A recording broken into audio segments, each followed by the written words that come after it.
今日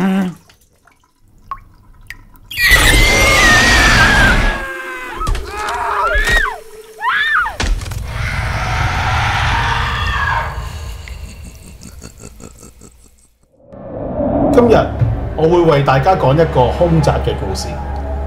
如果喜歡聽鬼故嘅觀眾，記得快啲嚟訂閱我哋嘅 channel 啦。仲有記得撳埋樓下個鐘仔啊！記住啊，凶宅係指房屋曾經發生過枉死、他殺、含冤或者係懷恨而自殺嘅非自然死亡嘅事件，又或者係大廈裏邊其中一笪地方發生過兇殺案，而呢一啲枉死嘅冤魂可能會徘徊喺大廈之間，大廈之內亦都可能發生一啲靈異嘅事件，令到住客心水不寧。但係喺香港房屋供應十分之短缺，正所謂一屋難求，能夠擁有一個單位自己自住已經可以還神啦。所以凶宅對香港人來講唔係一個障礙，但係如果你居住嘅單位原來發生過以下嘅事，你又會唔會覺得心寒呢？今日吉士想講嘅就係發生喺多年前麗景邨嘅情殺案。案件發生喺1984年，兇手係一名退役嘅警察，因為感情嘅問題破裂咗，持刀去女朋友屋企，將女朋友同埋佢妹妹殺死咗，而女朋友嘅母親亦都被斬至重傷。兇手同女朋友交往期間，對女朋友言聽計從，為咗女朋友戒咗煙酒嘅壞習慣，仲因為女朋友唔中意佢嘅工作，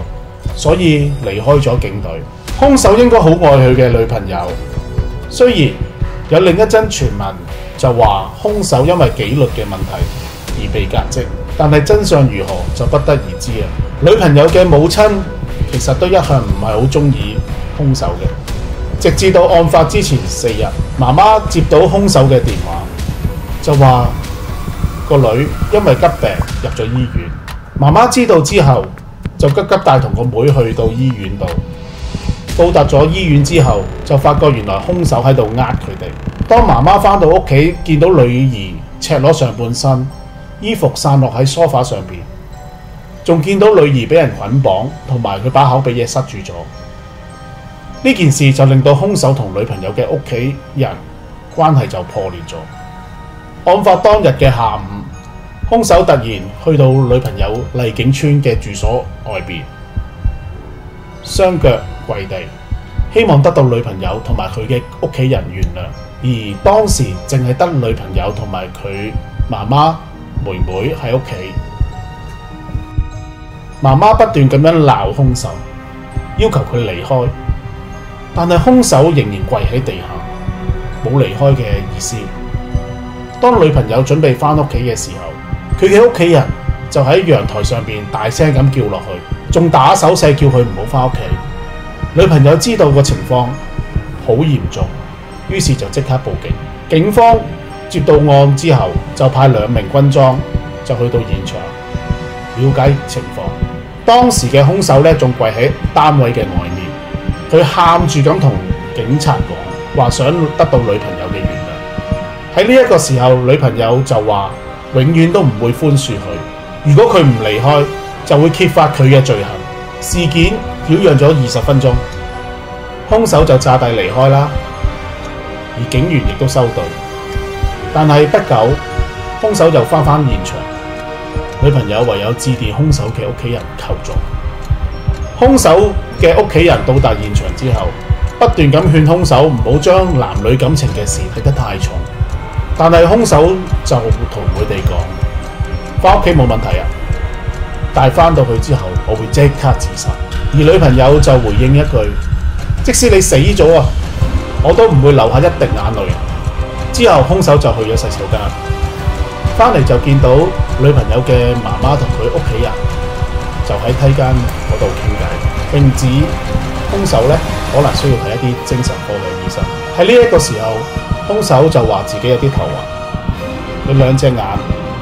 就望住雙方説話。突然間，佢攞咗一把8寸長嘅刀，挾持住女朋友嘅媽媽，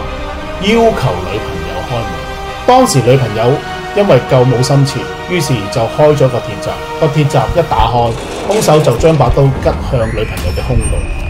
再斬佢條頸。妹妹想上前去救，兇手就順勢將把刀插向佢妹妹塊面，插埋佢個喉嚨，幾乎身首異處。女朋友嘅媽咪亦當場被兇手斬至重傷。兇手被捕之後，喺庭上一度否認殺人，辯方律師就集中係挑釁呢一點作為理由，幫兇手脫罪。但係因為兇手早已準備咗一把利刃，係有預謀咁殺人，最後兇手就被判謀殺同埋傷害他人罪名作立，依例係判處死刑嘅。不過因為當時香港已經停止咗死刑好多時啦，所以兇手咧實際上就被判終身監禁，而傷人咧就再判多入18個月。傳聞喺呢一件恐怖殺人事件之後，呢一度就開始發生一啲靈異嘅事件，差唔多有一半嘅單位咧都話經歷過有一啲疑幻似真嘅事件。據說當年兇宅嘅樓層嘅住客喺每晚半夜3點鐘就會聽到走廊傳嚟一啲高踭鞋咯咯嘅聲音，由樓梯口嗰度一直去到事發嘅單位裏邊，之後就慢慢消失。嗰陣時其實除咗死者之外，全層嘅樓係冇人着高踭鞋，住戶每一晚都聽到高踭鞋咯咯嘅聲音，令到部分嘅住客過於恐懼而搬走。而之後搬入嚟嘅新住客住咗唔耐，佢都因為聽到呢一啲靈異嘅事件，之後又會再搬走。後嚟房署為咗加大電壓應付用電量，就決定將呢一個兇宅門、窗、露台都用磚頭去封閉，改建為電錶房。亦都有傳聞話已經被截水截電嘅密封嘅單位裏邊，喺半夜嘅時候就經常傳出一啲電視聲啊、開水喉嘅聲啊，甚至乎有街坊聲稱聽到喺單位裏邊傳出女士嘅交談聲音，直至喺1990年鬧鬼嘅事件先至開始沖淡，漸漸被麗景村嘅街坊遺忘。雖然兇宅唔會阻礙到香港人為咗樓自住嘅決心，但係我都建議大家記住喺入住之前拜一拜神，同原本嘅單位裏邊居住嘅靈體打聲招呼。